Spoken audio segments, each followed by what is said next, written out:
সন্তুষ্টি। তো সেই অমর কথা শোনাবার সময়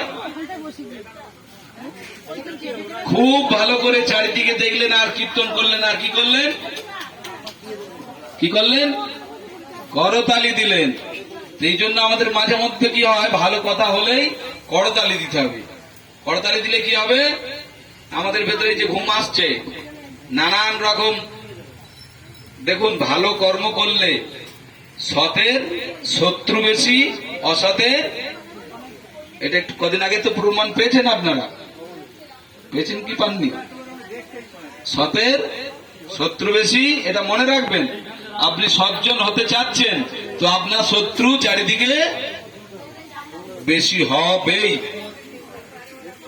সজ্জন হলে শত্রু বেশি, অসতের বন্ধু বেশি। তো সজ্জন আপনারা সবাই মনে রাখবেন যে আমি সৎ হতে চাই।